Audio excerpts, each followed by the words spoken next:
आरक्षण की आग एक बार फिर से जहर बनने वाली है।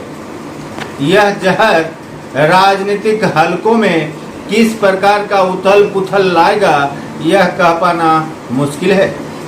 आपको याद होगा कि वर्ष 1990 में जब बीपी सिंह की सरकार ने अन्य पिछड़ों को 27% आरक्षण का लिफाफा खोला था तो देश में घमासान मच गई थी और उस समय मंडल बनाम कमंडल की राजनीति करने वाली बीजेपी ने आरक्षण लागू करने के बाद बीपी सिंह की सरकार को 3 महीने बाद ही गिरा दी थी।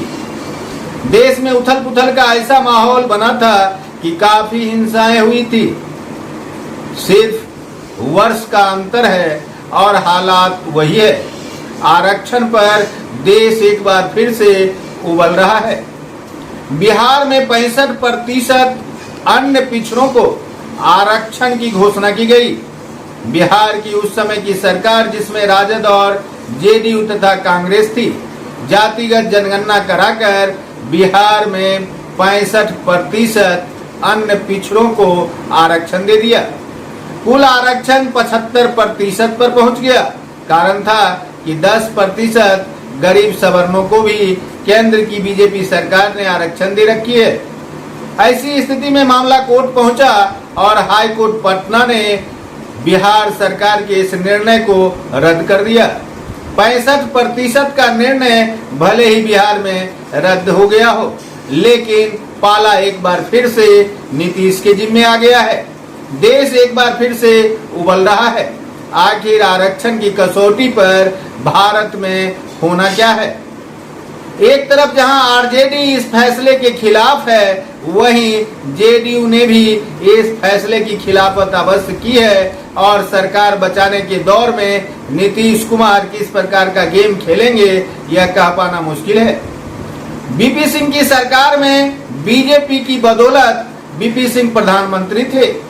ठीक उसी प्रकार से नीतीश कुमार की बदौलत नरेंद्र मोदी पीएम हैं। उस समय जब बीपी सिंह ने अति पिछड़ों को आरक्षण की घोषणा की थी तो सवर्णों ने बीपी सिंह को खलनायक बता दिया था। कारण था कि सवर्ण होते हुए बीपी सिंह ने सवर्णों के खिलाफ एक ऐतिहासिक फैसला दिया और मोरारजी देसाई के समय में लिए गए निर्णय और बनाई गई कमेटी को, जो बंद लिफाफे में बंद था, वह बीपी सिंह ने खोलकर देश भर में अति पिछड़ों को 27% आरक्षण का लाभ दे दिया। भले ही उनकी सरकार चली गई हो, लेकिन बीपी सिंह सवर्णों के नजर में खलनायक बन गए और ओबीसी के नजर में हीरो बन गए।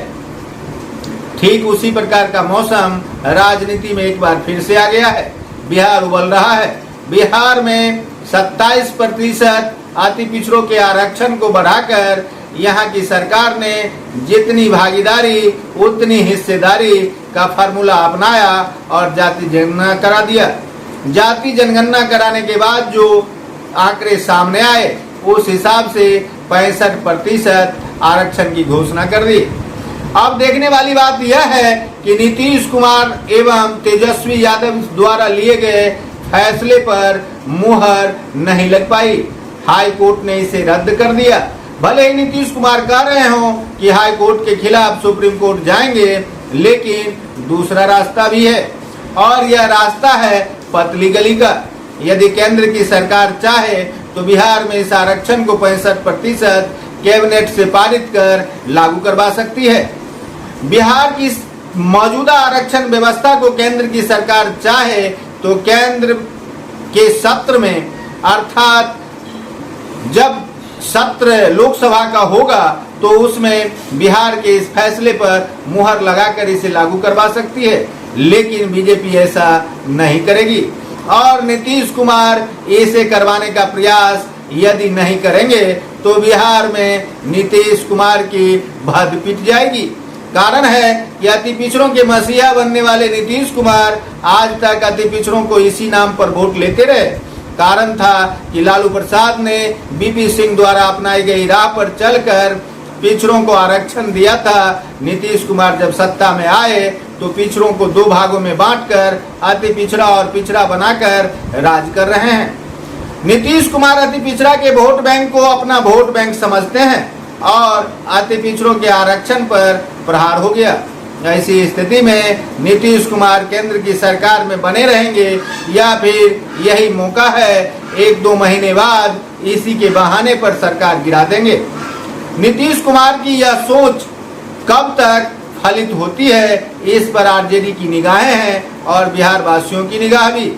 या फिर नीतीश कुमार विधानसभा चुनाव तक इसे टालते हैं। ऐसी स्थिति में बिहार में अति पिछड़ों का सहारा जेडीयू बनेगा या फिर आरजेडी। अति पिछड़ों को यह समझ में आ गया है कि अति पिछड़े पर ही देश की सरकार है। आखिर ऐसी स्थिति में 65% का आरक्षण का रद्द होना आखिर क्या रंग लाएगी।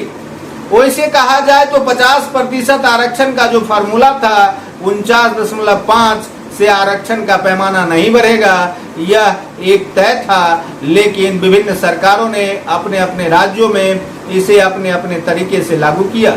बिहार की सरकार भी इसे अपने तरीके से लागू करना चाहती थी और लागू किया भी, लेकिन मामला कोर्ट पहुंचा और हाई कोर्ट पटना ने इसे रद्द कर दिया।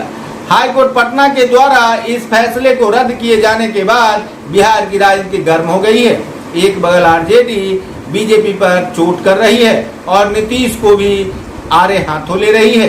आखिर नीतीश कुमार ओबीसी के हितैषी हैं तो वे क्या फैसला लेंगे? क्या यह फैसला उचित होगा कि हाई कोर्ट के निर्णय के खिलाफ सुप्रीम कोर्ट जाकर सरकार ओबीसी के हितैषी बनने का नाटक करेगी, या फिर नरेंद्र मोदी की सरकार पर दबाव बनाकर बिहार में 65% के फार्मूले को लागू करेगी? जी हाँ, हम आपको तिथि बताते हैं। 7 अगस्त 1990 का दिन था।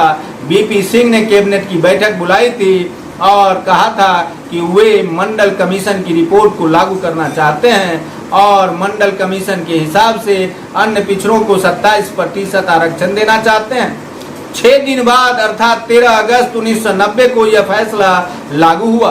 15 अगस्त 1990 को बीपी सिंह ने झंडोत्तोलन के दौरान कहा कि हमने अति पिछड़ों का हक दिया है और अब देखने वाली बात यह है कि अति पिछड़ा हमारे साथ रहती है या नहीं। हुआ भी वही, जब बीपी सिंह की सरकार नवंबर 1990 में गिर गई तो बीपी सिंह के साथ अति पिछड़ों ने कदम ताल नहीं किया और अति पिछड़ों ने बीपी सिंह को छोड़ दिया, जबकि बीपी सिंह की बदौलत ही अति पिछड़ों को यह लाभ मिला था। ठीक उसी प्रकार से आज नीतीश कुमार यदि सत्ता में हैं तो इसके पीछे अति पिछड़ों का साथ है। ऐसी स्थिति में नीतीश कुमार यदि सत्ता से बेघर होते हैं तो अति पिछड़ों के वोट बैंक का नहीं मिलना साबित करता है कि नीतीश कुमार सत्ता से बेघर हो जाएंगे। ऐसी स्थिति में अति पिछड़ों का हितैषी बनने का प्रयास नीतीश कुमार अवश्य करेंगे, लेकिन इसका एक शुभ तिथि कब होगा यह देखने वाली बात है। बिहार में उथल पुथल का दौर देश की राजनीति को प्रभावित करेगा या नहीं, नीतीश कुमार इसके अगुवा बनेंगे या नहीं, ऐसे कई सवाल बिहार से लेकर देश भर में चल रही है। आखिर नीतीश अति पिछड़ों की राजनीति करते हैं तो बिहार में 65% आरक्षण के फार्मूले को यदि रद्द किया गया है तो नीतीश कुमार सुप्रीम कोर्ट जाकर नाटकबाजी अवश्य कर सकती है, लेकिन वह सरकार में बने रहना चाहेगी और यदि वे बने रहना चाहेगी तो बीजेपी को इससे कोई फर्क नहीं पड़ेगा और आने वाले विधानसभा चुनाव में अति पिछड़ा यदि मुखर हुआ तो नीतीश की सरकार चली जाएगी। बीजेपी यह चाहती ही है कि नीतीश कुमार सत्ता से हटे और बीजेपी का मुख्यमंत्री हो। ऐसी स्थिति में एक बार बिहार फिर से अगड़ा बनाम पिछड़ा की लड़ाई के कगार पर पहुंच चुका है। इसका परिणाम क्या होगा यह तो आने वाला समय बताएगा। देखते रहिए संजीवनी बिहार और पाते रहिए नई नई जानकारियां। हम हैं संजीव कुमार सिंह और आप देख रहे हैं संजीवनी बिहार।